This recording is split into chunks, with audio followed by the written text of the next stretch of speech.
जय हिंद। स्वागत है आपका एक और नए धमाकेदार वीडियो में। आज हम आपको साइंस का मोस्ट इम्पोर्टेंट ऑब्जेक्टिव क्वेश्चन कराने वाले हैं जो आपके परीक्षा के दृष्टिकोण से बनाया गया है। और खासकर साइंस में इसमें हम बायोलॉजी का टॉप 50 ऑब्जेक्टिव क्वेश्चन तैयार करके लाए हैं जो आपके परीक्षा के लिए बनाया गया है।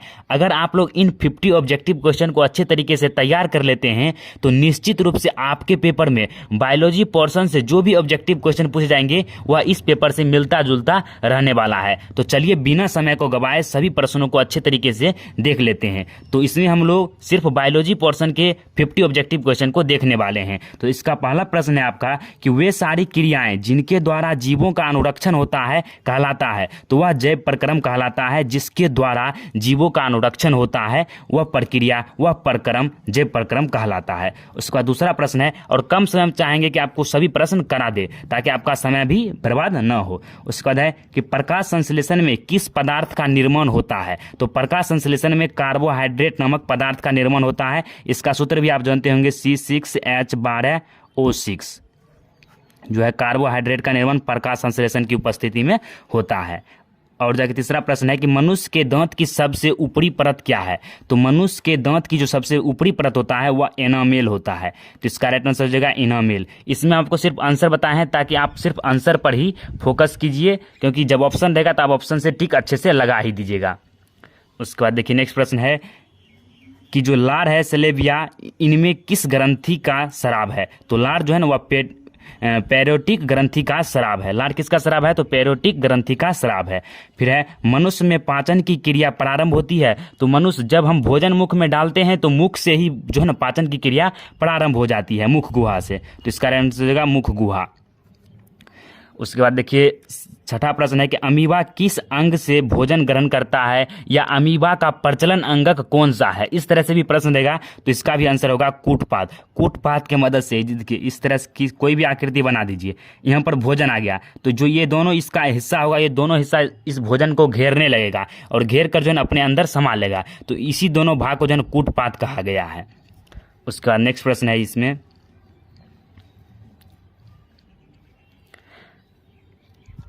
सातवां प्रश्न है कि मानव शरीर की सबसे बड़ी ग्रंथि क्या है। तो मानव शरीर की सबसे बड़ी ग्रंथि यकृत ग्रंथि है। फिर है जीवों के शरीर में ऊर्जा का उत्पादन किस क्रिया द्वारा होता है। तो श्वसन क्रिया के द्वारा होता है। उसके बाद 9वां प्रश्न है कि समस्त जैव कोशिकाओं में रासायनिक ऊर्जा के सार्वजनिक वाहक का नाम क्या है। तो समस्त जैव कोशिकाओं में रासायनिक ऊर्जा के सार्वजनिक वाहक का नाम होता है ATP, जिसका पूरा नाम होता है adenosine triphosphate. Adenosine triphosphate ATP जो है सार्वजनिक ऊर्जा का जो है ना वाहक होता है। तो इस तरह से हो गया इतना प्रश्न। उसके बाद देखिए नेक्स्ट प्रश्न है 10वां प्रश्न है कि श्वसन क्रिया के उपरांत क्या बनता है। तो श्वसन क्रिया जब होता है तो उसके उपरांत CO2 H2O एवं ऊर्जा का निर्माण होता है। श्वसन जो है एक प्रकार का प्रक्रम होता है जिसके द्वारा कोई जीव जो है बाहरी वातावरण से ऑक्सीजन को ग्रहण करता है एवं वह जो ऑक्सीजन है हमारे शरीर में उपस्थित हीमोग्लोबिन में जाता है, वहाँ पर कार्बोहाइड्रेट का ऑक्सीकरण करता है, उससे ऊर्जा का निर्माण होता है। और साथ ही साथ जब ऊर्जा का निर्माण होता है उसके साथ H2O का निर्माण भी होता है और CO2 का भी निर्माण होता है। तो इस तरह से आप श्वसन का परिभाषा भी लिख सकते हैं अगर पूछा जाएगा बोर्ड एग्जाम में। तो इसके उपरांत क्या क्या निर्माण होता है। तो CO2 का होता है। इस तरह से इसका जो है शॉर्ट परिभाषा भी बोल सकते हैं। सांस लेने एवं छोड़ने की क्रिया को श्वसन कहते हैं। सांस लेने एवं छोड़ने की क्रिया को ही श्वसन कहते हैं। इसके उपरांत CO2 H2O एवं ऊर्जा का निर्माण होता है। फिर है ग्लूकोज में कितने कार्बन से बना अणु होता है। तो ग्लूकोज जो है इसका सूत्र होता है C6H12O6। इसी को कार्बोहाइड्रेट भी कहते हैं। इसमें देखिए C6 है तो कार्बन किसमें 6 अणु से मिलकर बना होता है। तो इसका आंसर हो जाएगा 6। उसके बाद है कि किस क्रिया द्वारा ग्लूकोज के एक अणु से 2 अणु पायरुवेट का निर्माण करता है। तो वह अवायवीय श्वसन की क्रिया में होता है। अवायवीय श्वसन की क्रिया में ऑक्सीजन की आवश्यकता नहीं होती है। इसमें O2 जो है ना O2 की आवश्यकता नहीं होता है। O2 की अनुपस्थिति में यह क्रिया संपन्न होती है। O2 की अनुपस्थिति में। और जो वायवीय होगा वह O2 की उपस्थिति में होगा। यह भी प्रश्न बार बार पूछा जाता है। इसमें ट्रिक्स याद रख सकते हैं। है तो मतलब इसमें अनुपस्थिति हो जाएगा। फिर ऑक्सीजन की अनुपस्थिति में पायरुवेट से इथेनॉल एवं CO2 बनाने की क्रिया कहलाती है तो वह किण्वन कहलाती है। उसका 14 नंबर प्रश्न है यहाँ पर थोड़ा सा देख लीजिए, किण्वन कहलाती है। ऑक्सीजन की अनुपस्थिति में पायरुवेट से इथेनॉल एवं CO2 बनाने की क्रिया इथेनॉल कहलाती है। उसके बाद देखिए नेक्स्ट प्रश्न है आपका 14 नंबर का कि वायवीय शोषण आप बता ही दिए थे कि O2 के अनुपस्थिति में संपन्न होती है, और जो अवायवीय शोषण है वह O2 की उपस्थिति में संपन्न होती है। ये दोनों पॉइंट आपको ध्यान में रखना है, ऑब्जेक्टिव पूछा जा सकता है। फिर रक्त है तो रक्त एक तरल संयोजी ऊतक है। उसके बाद है 16 नंबर प्रश्न कि पौधों के बाहरी वायवीय भागों द्वारा जलवाष्प के निकलने की क्रिया कहलाती है। तो जो पौधे के बाहरी वायवीय भाग हैं उससे जलवाष्प के निकलने की क्रिया को ही वाष्पोत्सर्जन की क्रिया कहते हैं। मान लीजिए ये एक आपका एक पौधा है,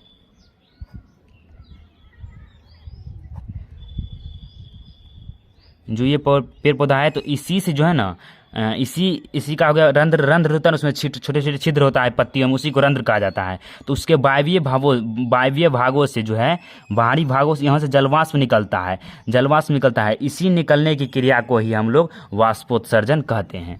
फिर है ऑक्सीजन का वाहक कहलाता है, तो हीमोग्लोबिन जो है ना वो ऑक्सीजन का वाहक है। उसके बाद नेक्स्ट प्रश्न है आपका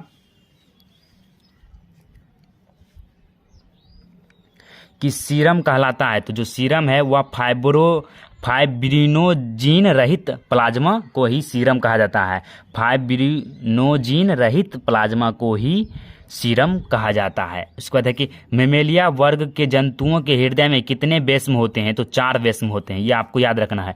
कैसे? देखिए, जो मेमेलिया वर्ग होते हैं उसमें हृदय होता है, तो हृदय 4 वेश्मों के अंतर्गत बटा होता है। एक बायां अलिंद तो बायां निलय, फिर दायां अलिंद तो दायां निलय, इस तरह से बटा हुआ होता है। यहाँ पर आप फिगर भी देख सकते हैं। उसके बाद देखिए 20 नंबर का प्रश्न है कि स्थलीय जंतुओं में सामान्यतः नाइट्रोजनी पदार्थों का शरीर से निष्कासन किस रूप में होता है? तो जो भी स्थलीय जंतु हैं उनमें नाइट्रोजनी पदार्थ मतलब अपशिष्ट पदार्थों का निष्कासन जो है वह यूरिया के रूप में होता है। इसका आंसर हो जाएगा यूरिया। फिर है कि वृक्क की रचनात्मक तथा क्रियात्मक इकाई क्या है? तो नेफ्रॉन है। ये आपको याद रखना है कि वृक्क की जो है रचनात्मक एवं क्रियात्मक इकाई है वह नेफ्रॉन है। फिर नेफ्रॉन के किस भाग में ग्लोमेरुलस अवस्थित होता है? तो उसके बोमेन संपुट भाग में जो है नेफ्रॉन के जो है ना बोमेन संपुट भाग में ग्लोमेरुलस अवस्थित रहता है। फिर उसके बाद देखिए नेक्स्ट प्रश्न है आपका कि मूत्र का जो है ना पीला रंग किसकी उपस्थिति के कारण होता है? तो मूत्र का पीला रंग यूरोक्रोम के उपस्थिति के कारण होता है। फिर है डायलिसिस मशीन किस तरह का कार्य करता है? तो वह कृत्रिम वृक्क के द्वारा कार्य करता है। जब मनुष्य का जो है ना प्राकृतिक जो ईश्वर के द्वारा प्राप्त है वह वृक्क अगर खराब हो जाता है तो शरीर में अपशिष्ट पदार्थों के निष्कासन के लिए डायलिसिस मशीन का उपयोग किया जाता है, जो हीमोडायलिसिस भी कहलाता है उसका प्रक्रिया। ये आगे 1-2 प्रश्न है इसका, वो भी बताएंगे यहाँ पर।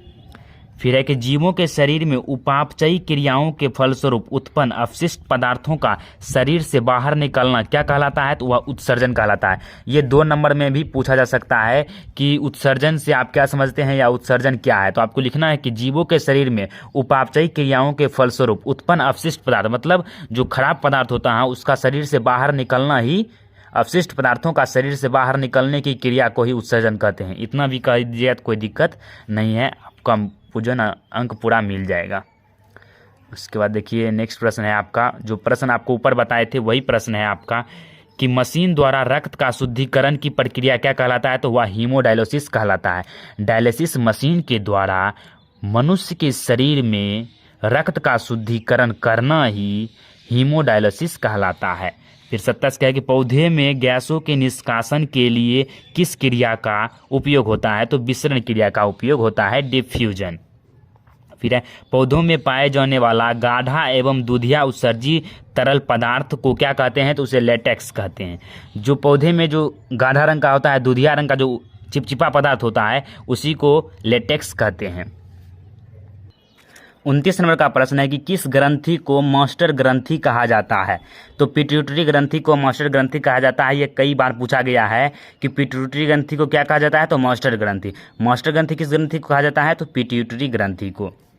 इसका 30 नंबर प्रश्न है कि किस हार्मोन के अधिक स्राव से जाइगेटिज्म नामक रोग हो जाता है? तो वृद्धि हार्मोन के अधिक शराब होने से जाइगेटिज्म, इसे ही भीमकायत्व रोग कहते हैं, जिसमें शरीर फूल जाता है, आवश्यकता से अधिक शरीर फूल जाएगा, उसी रोग को हम लोग जाइगेटिज्म नामक रोग कहेंगे या भीमकायत्व रोग कहेंगे। भीमकायत्व मतलब कि भीम जैसा शरीर हो जाता है, फूल जाता है।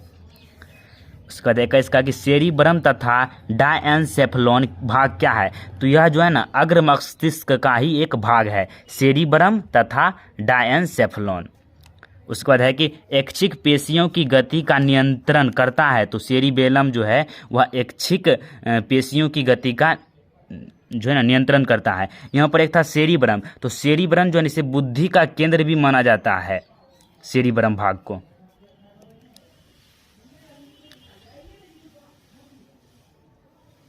उसके बाद देखिए 33 नंबर का प्रश्न है आपका कि तंतुमय संयोजी उत्तक की बनी एक झिल्ली जो मस्तिष्क के चारों ओर से घिरी रहती है क्या कहलाता है, तो वह मेनेजिज कहलाता है। ये एक तरल जो है ना तंतुमय संयोजी उत्तक की तरह बना होता है, जो मस्तिष्क के जो है ना चारों ओर घिरी रहता है, उसे सुरक्षा प्रदान करता है। जब चोट लगता है तो आंतरिक भाग को रक्षा करने के लिए एक तंतुमय संयोजी उत्तक होता है, उसी के झिल्ली को हम लोग मेनेजिज कहते हैं। फिर है कि मानव खोपड़ी का वह भाग जहां मस्तिष्क स्थित होता है क्या कहलाता है, तो वह करोनियम कहलाता है। फिर इंसुलिन शराब है, तो वह लैंगरहैंस की दीपिकाओं का ही शराब है, इंसुलिन। उसके बाद देखिए नेक्स्ट है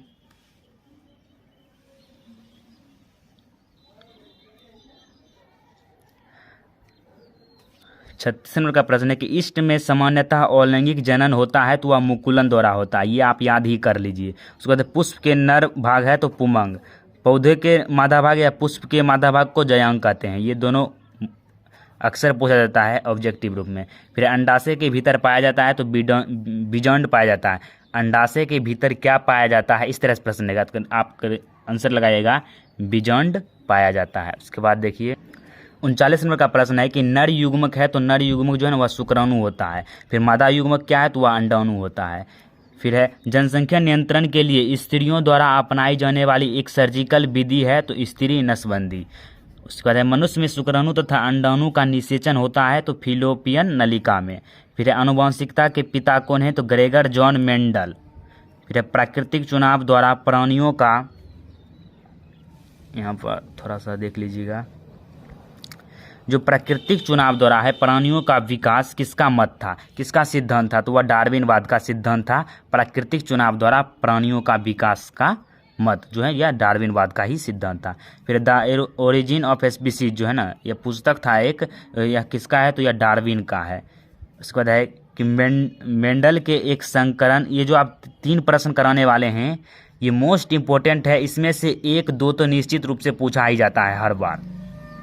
ये 3 प्रश्नों को आप अच्छे तरीके से देख लीजिए कौन कौन सा प्रश्न है कि मेंडल के एक संकर प्रयोग के F2PD में जीन प्रारूपी अनुपात क्या पाया गया, तो वह 1:2:1 पाया गया। फिर है मेंडल के एक संकरण प्रयोग के F2PD के लक्षण प्रारूपी अनुपात क्या है, तो 3:1। जब कहेगा जीन प्रारूपी क्या है, तो 1:2:1 हो जाएगा। जब लक्षण प्रारूपी पूछा जाएगा तो आपको 3:1 देना है। उसके बाद है कि मेंडल के द्विगुण संकरण प्रयोग के F2PD में उत्पन्न मटर के पौधे की व्याख्या के लिए लक्षण प्रारूपी अनुपात को किस प्रकार दर्शाया गया था, तो वह 9:3:3:1 के रूप में दर्शाया गया था। तो इस तरह से जो है ना आपका पूरा ऑब्जेक्टिव क्वेश्चन क्लियर होता है। आशा है कि आपको पूरा समझ में आया होगा। हम कम समय में आपको पूरा ऑब्जेक्टिव क्वेश्चन कराने का प्रयास किए हैं। तो इस वीडियो में बस इतना ही। इसी तरह का और भी वीडियो आपको परीक्षा के पॉइंट ऑफ व्यू से लाते रहेंगे। इसके लिए आपको कुछ नहीं करना है, इस चैनल को सिर्फ सब्सक्राइब कर लीजिए, क्योंकि इस तरह का आपको हेल्पफुल कंटेंट आपको यहाँ पर मिलता है और हमेशा मिलता रहेगा। तो मिलते हैं अगली वीडियो में, तब तक के लिए जय हिंद जय भारत।